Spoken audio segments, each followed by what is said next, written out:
I'm originally from Hollywood, California, and there's a saying there that says you should never work with children and animals. And I think a good saying for this symposium is never follow a shark talk, because you'll never measure up. So I'd like to first start off by acknowledging my collaborators in this work. It's been a huge effort with a lot of people involved, and I'm just here presenting it to you tonight, and it's my pleasure to do so. Now, we're all familiar with the movie Finding Nemo, at least most of us who have children would be. And this story revolves around this little guy who gets taken off his home on the reef, on the GBR, and plopped into the aquarium of a Sydney dentist. Now, like many of us in Australia, Nemo felt that living in Sydney was a fate worse than death. So the story revolves around his quest to escape the aquarium and find his way back home. The research I'll present to you tonight asks the question, do baby fish really come home? And I'll attempt to explain why answering that question is important for both protecting coral reefs and ensuring the sustainability of the world's fisheries. Now, Gary alluded to this life cycle of a fish in his talk. I'll just briefly go over it here. You can actually divide the life cycle of a fish into two distinct stages. An open ocean larval phase, that top bit, and then the more bottom-associated juvenile and adult phase. Now, in the lower left-hand corner, the adults, and the lower right-hand corner, the juveniles, this is the stage that we're all most familiar with. This is the one we go out and catch for the table, the one we see when we go out scuba diving. Now, when adults reproduce, they produce millions of tiny little larvae, in some cases millions, depending on the size of the fish. These larvae spend anywhere from a few days to a few weeks, and in some cases even several months, in the open waters away from reefs growing and developing. They reach a certain stage in their open ocean larval phase where they then seek out a coral reef on which to settle and on which they'll live the rest of their lives. The question our research group has been addressing is, how far do these baby fish actually travel from their parents? Is it a few meters, a few kilometers, perhaps even hundreds of kilometers? Some of these guys are out there for quite a long time, so they certainly have the potential to disperse quite a long way. Now, my father is very fond of asking me this question. He's a civil engineer, so all the stuff you do, why does it matter? Well, it matters a lot because answering the question where these larvae go can actually help us improve the management and protection of coral reefs. Gary did a wonderful job of explaining the rezoning of the Great Barrier Reef Marine Park into a series of zones, green zones where no fishing is allowed, blue zones where some fishing is allowed.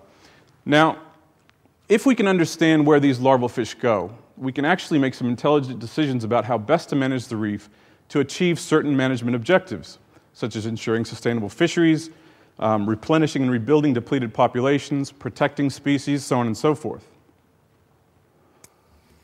For example, let's say we have a green zone, and there's a population of fish living inside that green zone, and it's producing larvae that travel to the limits of these wide arrows, so they're dispersing outside the green zone.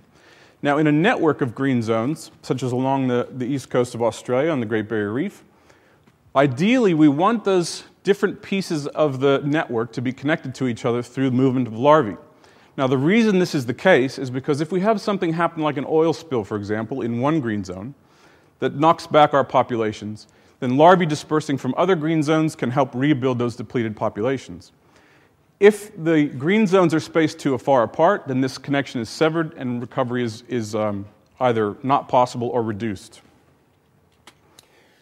So, the million-dollar question, how do we determine where larvae go? Now, this has been a real challenge for marine science for about the last 100 years, and most previous attempts have approached this question using indirect methods such as mathematical modeling, population genetics, trace element analysis, and larval behavior. Our research group has developed two new methods that allow us to directly determine where larvae are from and where they go. The first technique is parentage analysis. And what we do here is we take a small tissue sample from adult fishes in our population of interest. We can then take tissue samples from juveniles and essentially match the DNA of the juveniles to those of the adults to see if they're coming from that population. The second method is a new method we've developed to actually tag these larvae. So these are really tiny things, and that's been a real bugaboo, is trying to actually figure out how to tag these things. So what we've developed is a new elemental tagging system that takes advantage of rare, non-radioactive, harmless isotopes, and we actually introduce that into the female. The female passes this on to their larvae, and then as the larvae disperse, we can then go and collect juveniles off the coral reef and test them for this isotopic tag to see where they come from. Now, our research plan for this work was essentially to start with a small species like Nemo, move on to a medium-sized species like butterflyfish, and eventually work our way into doing these studies on large fishery species such as coral trout. The work I'll describe tonight will report the results of the clownfish and butterflyfish work, and then I'll briefly mention a project that we're starting next month on the southern Great Barrier Reef on coral trout. Now, the work on clownfish and butterflyfish took place in Kimbe Bay, Papua New Guinea, and we focused on the populations of these two species, Nemo and the butterflyfish, that were living on Kimbe Island. Now, Kimbe Island is a relatively small island. You can see the scale bar here, 100 meters, and it's surrounded by 30 hectares of reef. So this is a pretty small area. Now, the two species we looked at differ dramatically from each other in the length of their larval stage. So in the case of Nemo, the larvae spend about 11 days in the open waters away from reefs, and in the case of the butterflyfish, more than 3 times as long, about 38 days. Remember, Gary mentioned that coral trout larvae spend about 29 days in the open waters. Now, what we found from our larval tagging studies was really quite remarkable. So remember, this guy spends 11 days as larvae out in the open ocean, and our larval tagging studies suggest that on this very, very small scale, 60% of the juvenile Nemo that lived on Kimbe Island actually had parents living nearby. 40%, however, came from some other location, and that other location was at least 10 kilometers away because the closest reef to Kimbe Island was more than 10 kilometers away. What is even more interesting is that we found some individuals that don't come home, they leave home. In this case, we found, for example, 6 individuals that were born at Kimbe Island and traveled 33 kilometers during their 11-day larval stage and settled into a different population. And again, another 6 traveled 25 kilometers, and then 2 more that traveled 20 kilometers.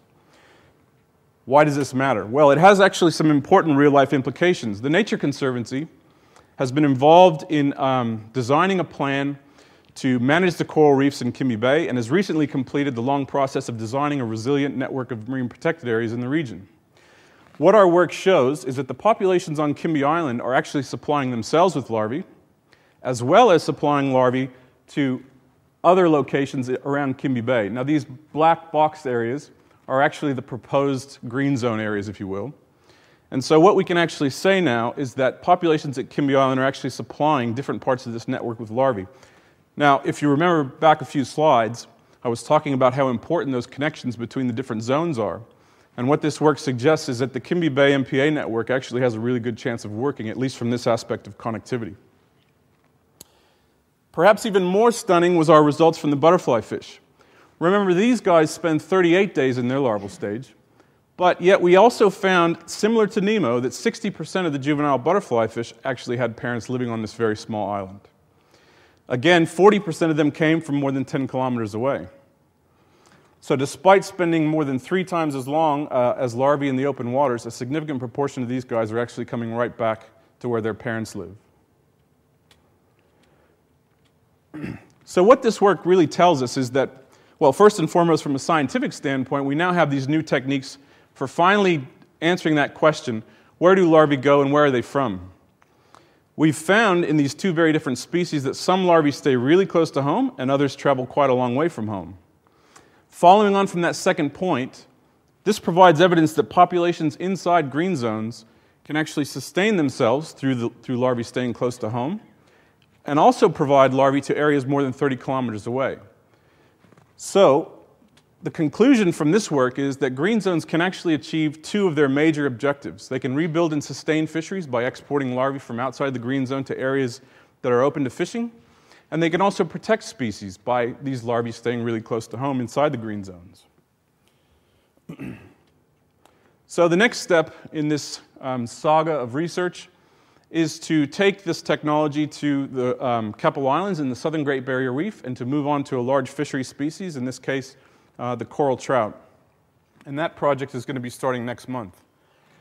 At several locations in the Keppel Islands, as indicated by these red circles, coral trout gather during the summer to spawn and reproduce, and we'll be employing both parentage analysis and larval tagging technologies to try and determine where their larvae go.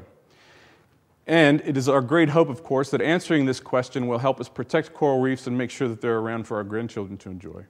Thank you very much.